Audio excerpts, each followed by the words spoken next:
Here's a fascinating question to ask yourself. I know you've heard it before. If you could go back in time, say when you were 30, or if you are 30, let's say 20, if you go back to those younger days in your life and you could convey certain knowledge to yourself, what would you tell yourself? Some of us would say, perhaps, spend less than you earn and invest the difference. Now, I knew that when I was a young man. I heard it. I actually preached it to other people because at that time I was selling insurance for the Prudential Insurance Company. I was selling a piece of the rock.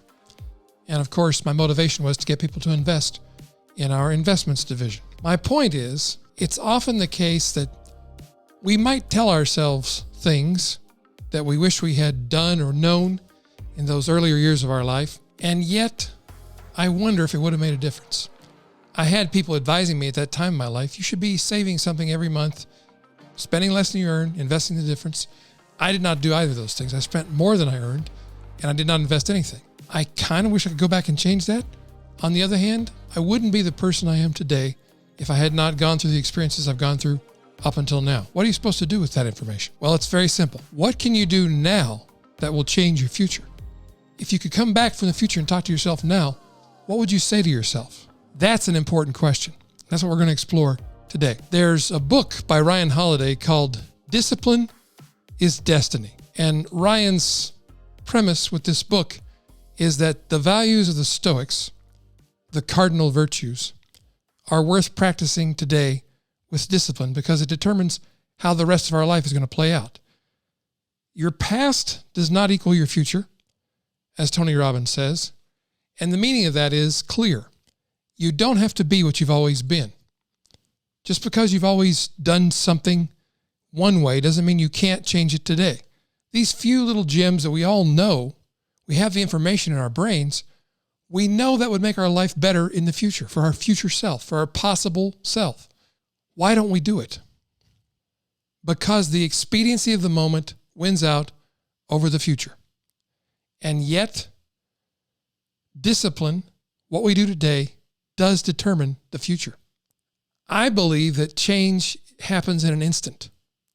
When you make a real change in your personal behavior, in your personal atmosphere, if you will, the weather you carry around inside your head, when you make a big change, we've all had this experience where something happened that caused us to change our behavior permanently and instantly. Maybe it was a heart attack that caused you to change your health habits because you realized you're only a heartbeat away from being dead. So maybe it's worth passing on the chocolate cake tonight. Maybe it's worth taking that 3-mile walk today. We won't change until the pain of not changing is greater than the pain of changing. Remember, Earl Nightingale said, success is the progressive realization of a worthy ideal. Again, something we've heard many times, but often it doesn't sink in. I want to help you make it a stark, visual, visceral reality that you cannot ignore any longer. So you make the change and you transform your life in an instant.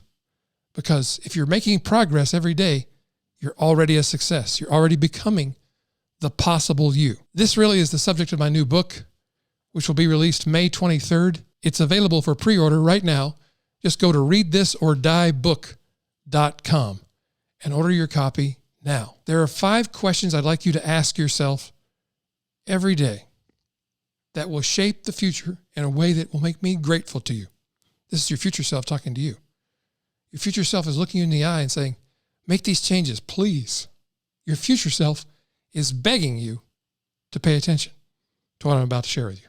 These 5 questions. 1, what is your average day like today? You might want to argue with me and immediately get defensive and say, well, you don't understand. There's a lot of things going on in my life.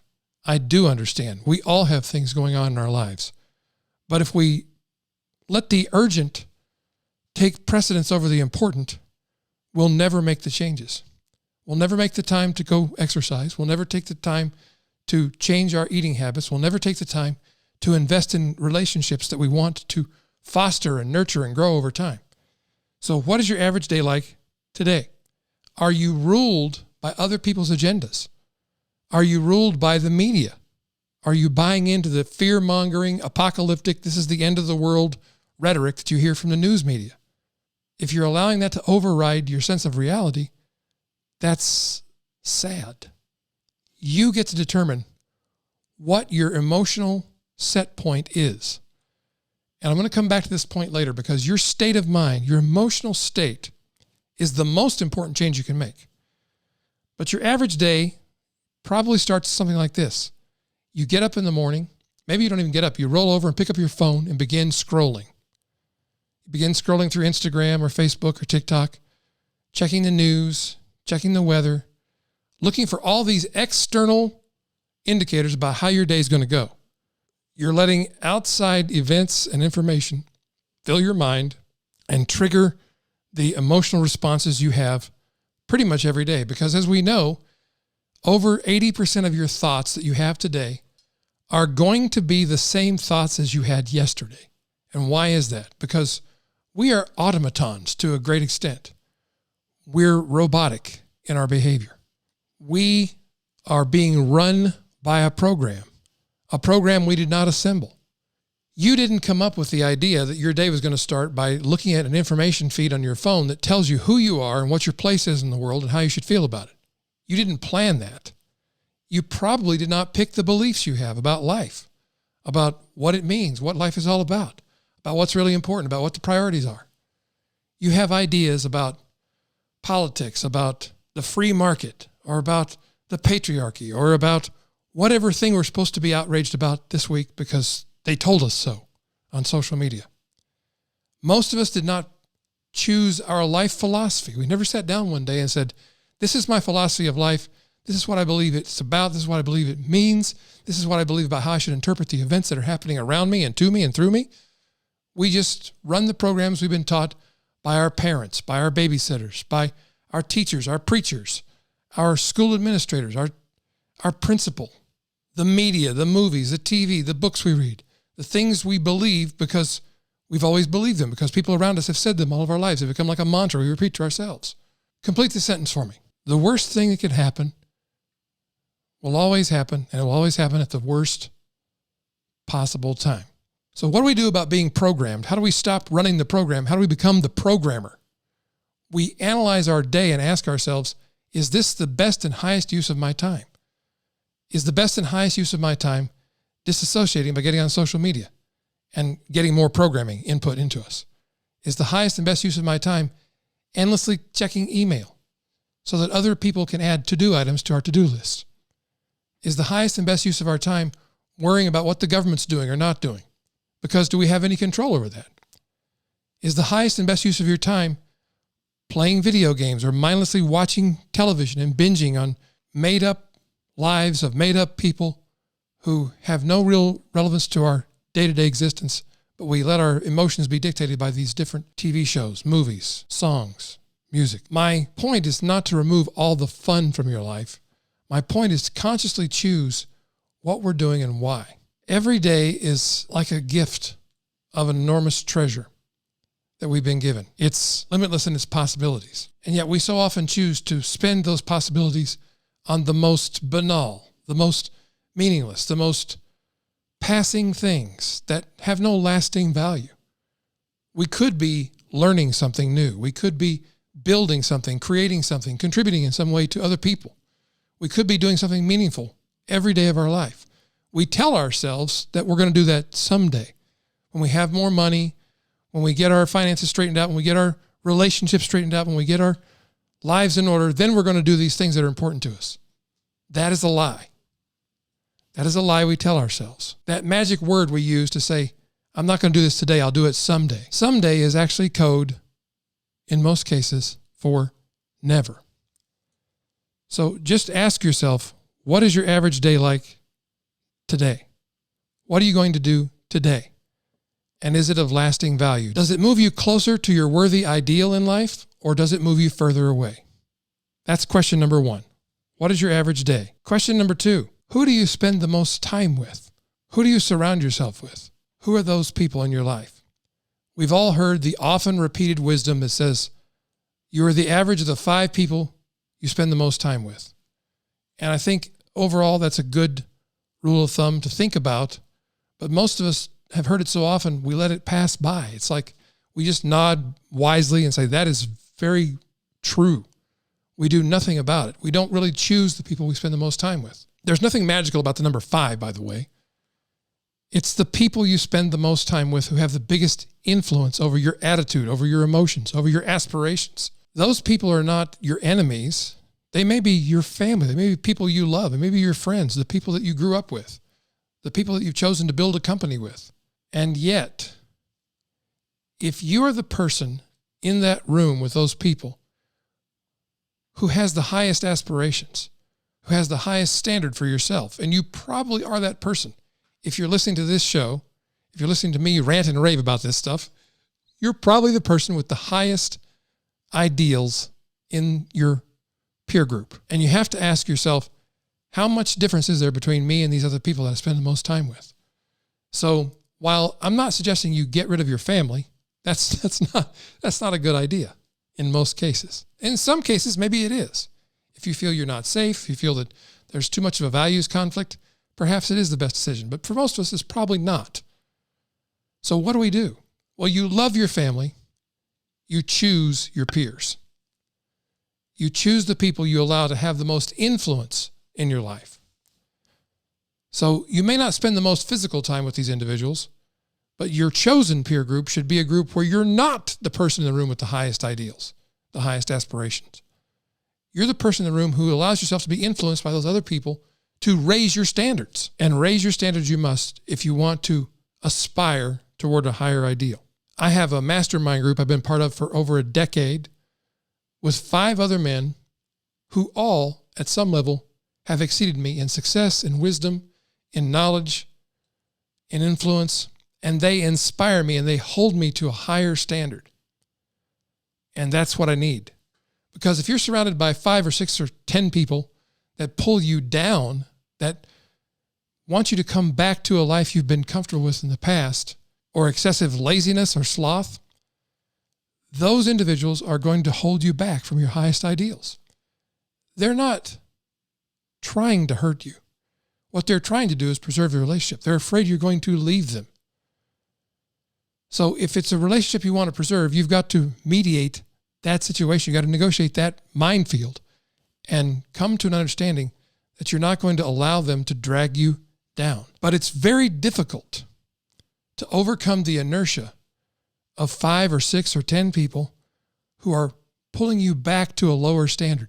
Think about it. If you've ever tried to make a change in your life, like perhaps you're trying to change the way you eat, and your friends, your family, are surrounding you saying, oh, come on, just one piece of chocolate cake won't hurt.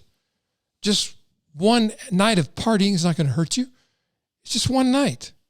What are you, too good for us now? Their fear begins to reveal itself if you just listen to what they're saying. Jesus said, out of the abundance of the heart, the mouth speaks. If you let most people just talk, they'll eventually tell you exactly what's happening inside of them. So again, I'm not suggesting you do something rash and hurt other people and cut off all communication with people who are near and dear to you.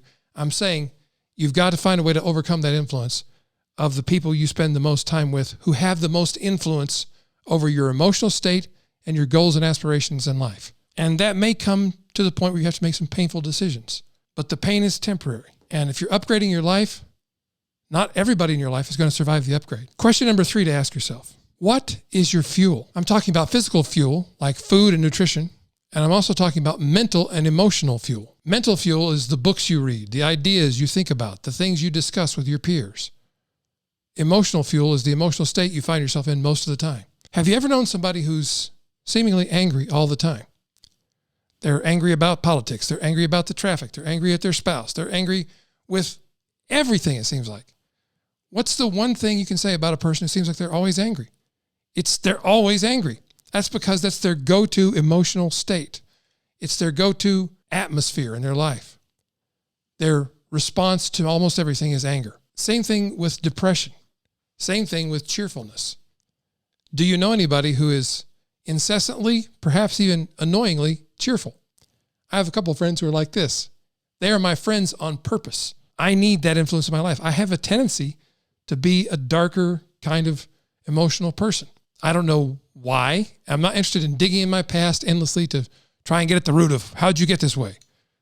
That's That's a racket for people who want to charge you for therapy for the rest of your life every week.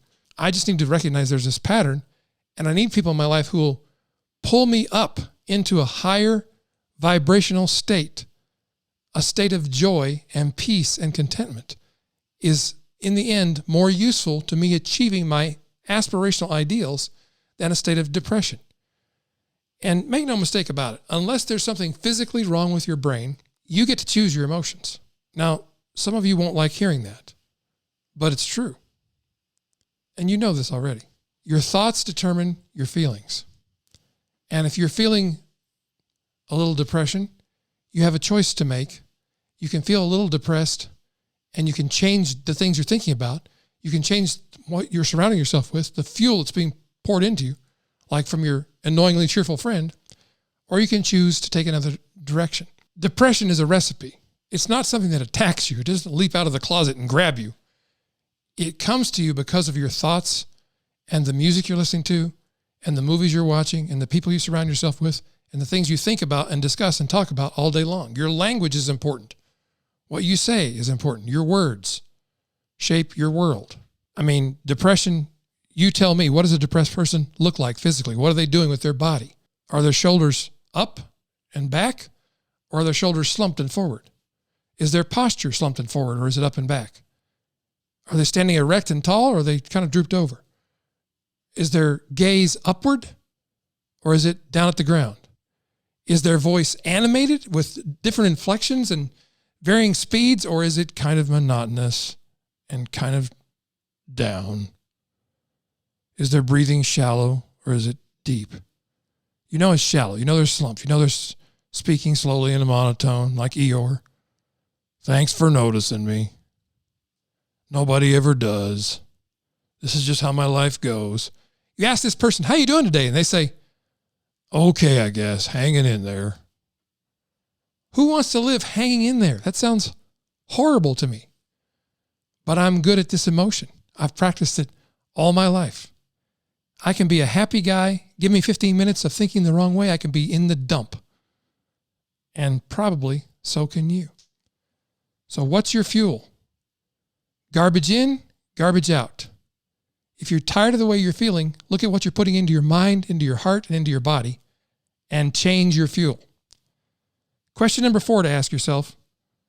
Remember, it's your future self asking you these questions because your future self wants you to get to this place of this worthy ideal you're pursuing in your life. Question number 4, what do you think about the most and the most often? Earl Nightingale is also the person who said, you become what you think about all day long. If all you think about all day long is what's wrong in your life, about how the man is holding you down, about how society is holding you back, about how the big corporations are evil and they're trying to suck the life out of you, maybe they are, but does thinking about it change it? Does dwelling on it make your life any better? No. Making different choices is what makes your life better. And you're going to make the choices you think about all day long because whatever you think about all day long is what you become. Think about this. What is the definition of meditation? It really comes from a root word in the Hebrew that means to ruminate. What is rumination? It's what cattle do. When they chew their cud, they spit up the stuff inside their stomach and they chew on it. They ruminate. They meditate on that thing that's in their gut. And for most of us, that's depression and anxiety and fear and anger and separation and conflict. We're meditating on the negative outcome. We're meditating on evil, if you will. If you're thinking about whatever things are pure, whatever things are noble, whatever things are good, whatever things are beautiful, whatever things are worthy, then you're meditating on something completely different. So what you think about every day, all day long, is really important. You've got to take control of this if you want to change the outcome for your future possible self. What do you think about all day long? If it's not what you want to see more of in your life, you've got to change your thinking because where focus goes, energy flows. Neurons that fire together, wire together. And those patterns of thinking become wired into your brain. You can change the wiring at any time, but you have to be conscious of it and you have to want to do it. I'm trying to give you the fuel to do it. And finally, question number 5, your future self would ask of your current self, so you could change the outcome and reach the aspirational ideal you want in your life. Live the life you were destined for. And where does destiny come from? Well, I don't believe that it's some unchangeable, already written in stone prediction of your future. That's not destiny.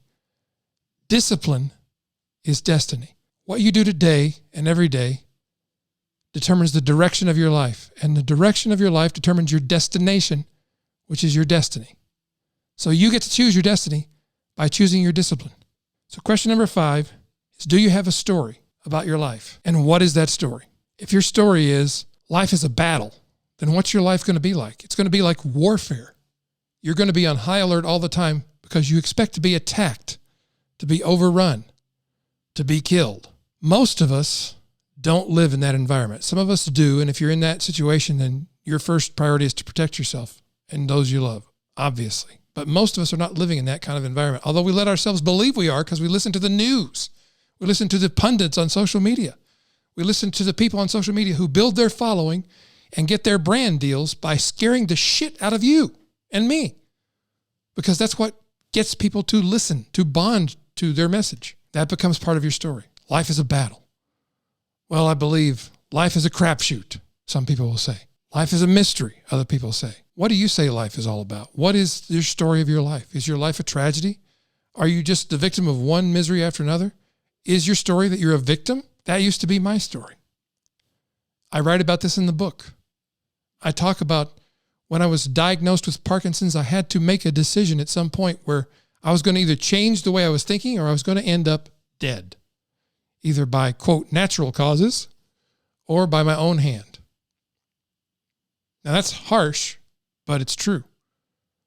And I had to think of a different story. And I decided at one point that life is not something that happens to me, it happens for me. In the book of ancient wisdom, it says, all things work together for the good of those who love God and are called according to God's purposes. And what do all religions believe about God? Ultimately, all religions believe God is what? You know the answer to this. God is love. God's not just a bigger one of us. God is love. God is unity. God is bringing things together as one. So in that case, and if in that book of wisdom, it says God makes all things work together for your good, if life is happening for you and not to you, then whatever obstacles or problems you face are actually working for your good. So whatever the situation you face, you can ask in all honesty and expecting a good answer to be forthcoming. You can ask, what's great about this? I know it's hard if something bad has happened to you. Something external happened that you feel is bad. Like let's say you got a diagnosis of some horrible disease. Let's say, just for argument's sake, let's say it was Parkinson's disease. Or it's something else. Whatever it is you're dealing with right now, whatever you're facing right now, your inclination to somebody saying to you, well, what's great about that might be nothing. How can you, don't be an idiot. Nothing is great about this. This sucks. I know that's what the powerless version of you is saying. But what would it look like if you were powerful? And by powerful, I mean you have the agency to act and change your response to life. What could be great about this if there was something great about it? I could say, well, my diagnosis, my disease that I'm experiencing right now could make me a better person. It could make me more empathetic. It could make me more patient. It could make me understand what some people are going through around me that I've never understood before. It could cause me to think deeply about what's really important to me in life instead of all the ephemeral stuff we all chase as we strive to make lots of money so we can buy things we don't really want to impress people we don't really like. That's not a game I want to play. How about you? So I decided that life happens for me and not to me. I decided that whatever comes my way, it may not be pleasant, but I'm going to learn from it. I'm going to find a way to integrate that into my life and use it. How can I use this is another question worth asking yourself when you're facing some obstacle, some problem. I think of them not as problems anymore, but as puzzles, because puzzles sound a lot more fun than problems. I'm not suggesting that you should be happy every time something happens in your life. Some things are going to be painful and unpleasant, but what you can choose in life is not what happens to you, but what happens within you, how you respond to life. Viktor Frankl, in his book, Man's Search for Meaning, makes the very good case, a very strong case that any philosophy of life you have that cannot function for you in a concentration camp is invalid. It doesn't work. It's not real. Your philosophy of life, how you respond to life, has to work even in the worst circumstances. And Viktor Frankl was qualified to say that because he spent a large amount of time in Auschwitz and other concentration camps in Nazi Germany and lost his family.